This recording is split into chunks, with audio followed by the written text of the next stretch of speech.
For disaster and recovery application, Amazon S3 is a highly durable global infrastructure that offers a robust disaster recovery solution designed to provide a data protection. Now, let's understand this functionality that Amazon provides. Normally, whenever you use Amazon or Facebook or Google or TechDirect, all these websites, now for example on Amazon, you place an order. So your order details are stored in one database.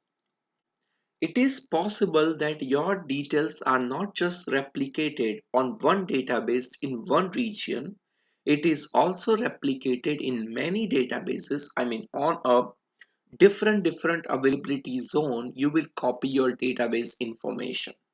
So in case if there is a natural disaster for that data center, or power went down, or some kind of a hurricane, you can easily start processing your Amazon.com web application to some other databases, right? That are stored again. You are storing the data or replicating the same data in a different region, right? So that's why it is highly available. And disaster recovery wise, it is very easy to recover the data. And because Amazon also takes the guarantee of 99.999 percentage. Cloud native application data. Now just think about it. Most of the applications such as a web application or mobile application, nowadays the data is like a money. You can collect the customer data and make a business choices and run your business based on those choices in order to be successful. The most important cost so far was a data storage cost.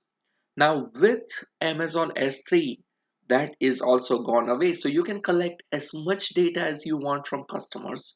It all will be collected and stored as the object on S3. So it is in terms of cost, it's gonna be very cheaper. Yeah. So these are the primary use cases that is being solved by Amazon.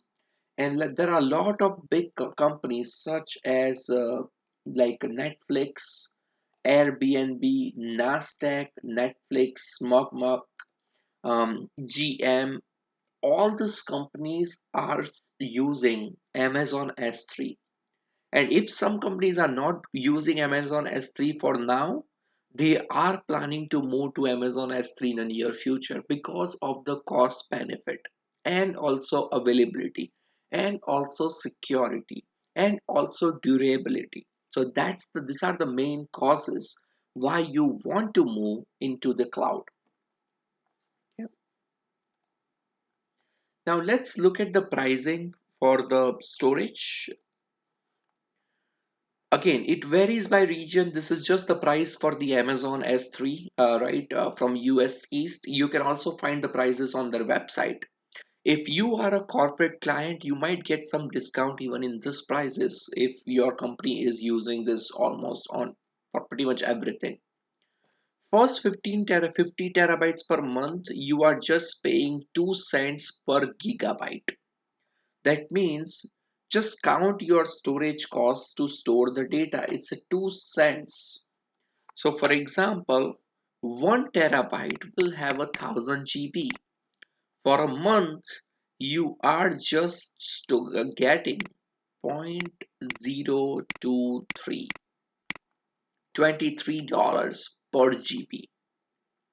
That's how much you are paying for the storage cost up to 1 terabyte. Okay. Now, same thing for the next 450 terabytes, you will just pay 20.00.022 cents per GB. If your data is over 500 terabytes, you are just paying 0.021 per GB. So if you guys notice, it is a way too cheaper option. Now Glacier will talk it about in the next slide. It is even cheaper storage that's available with Amazon.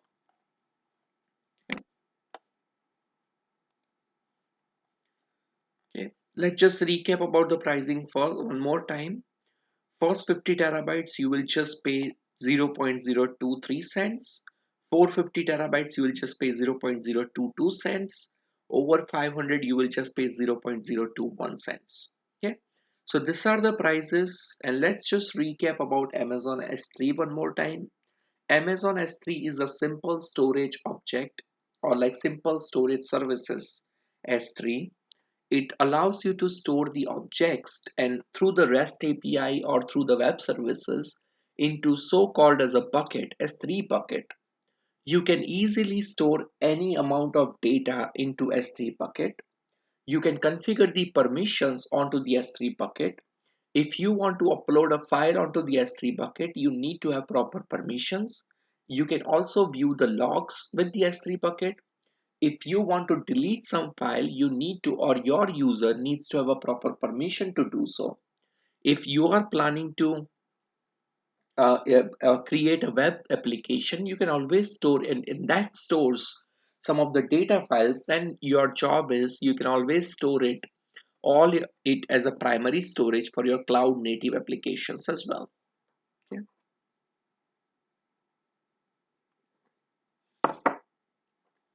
Now let's go ahead and create a simple S3 bucket right now. Okay.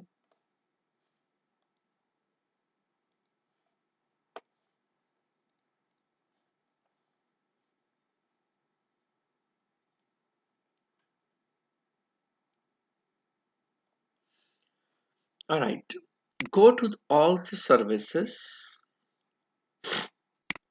and click on S3.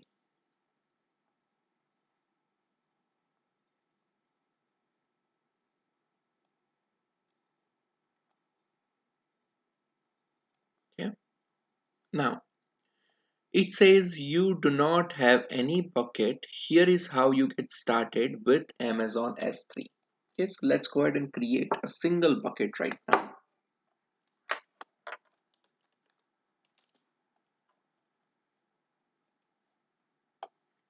So click on create bucket. You need to put a bucket name, region where you want to create the bucket, and if you have an existing bucket, you can always copy the settings from that existing bucket as well. That will work too. For right now, we don't have any buckets that's created, so we are just going to create a simple bucket from scratch. So go ahead and put a bucket name.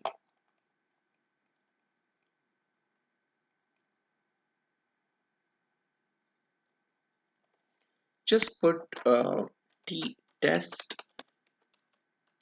bucket.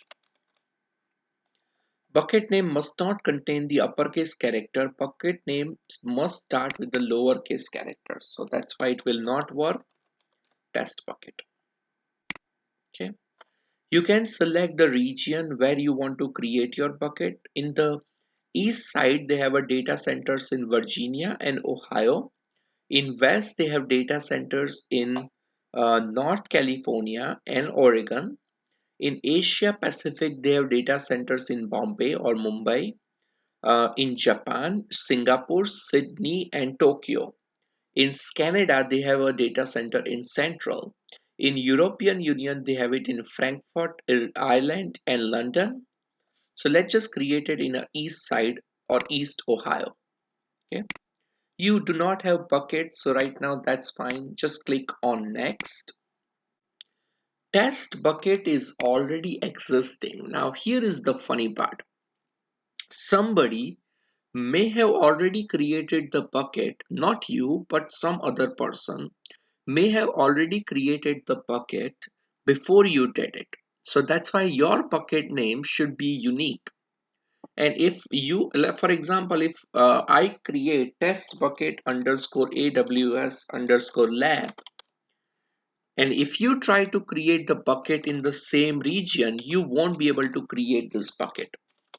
The reason is the bucket names across all the customers must be unique.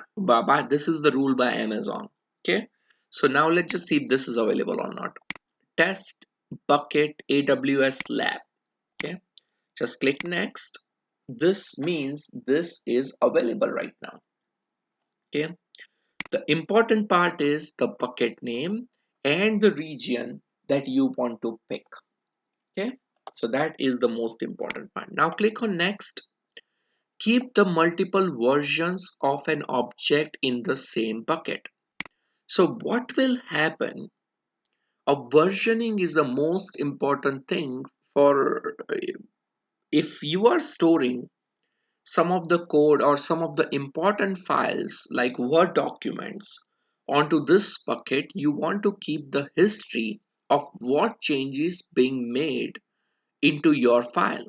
So you can enable the versioning, so it will keep all the versioning right on the same bucket. So you can just enable the versioning and just save it. Okay.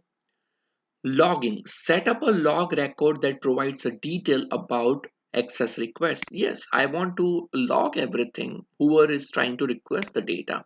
So enable the logging, and right now you do not have any target bucket. So target bucket is this, and just click on save. So you will keep all the logging about a request for this data.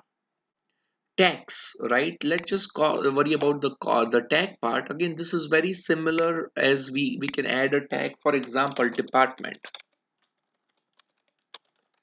is HR department data, project manager,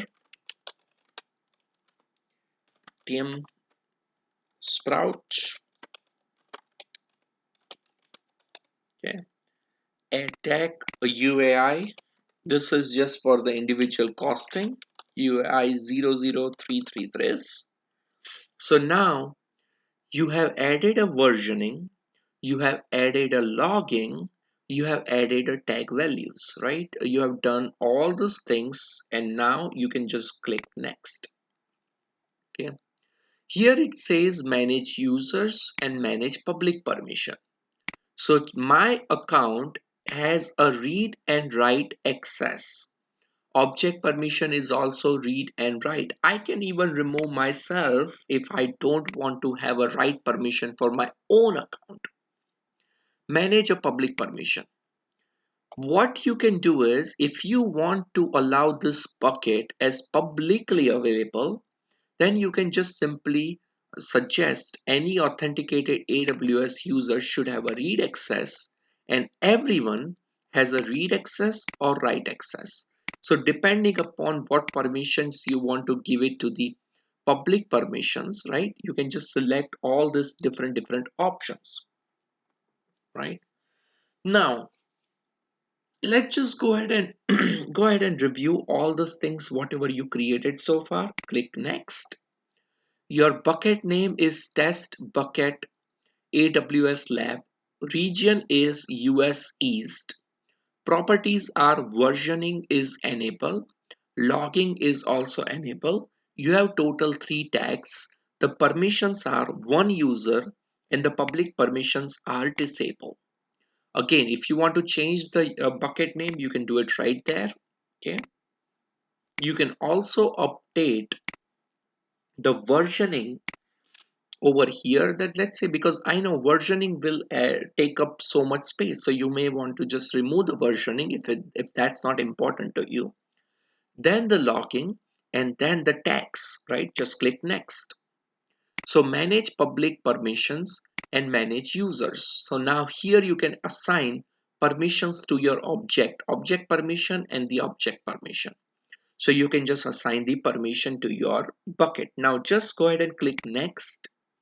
Review everything, click create bucket, and you guys will notice your first bucket is created right now. That's how it is created. It is created in this region. This is the date and time it's created. One bucket and one region. You can always refresh this to see any new changes. So this is your bucket that's created right now. Okay.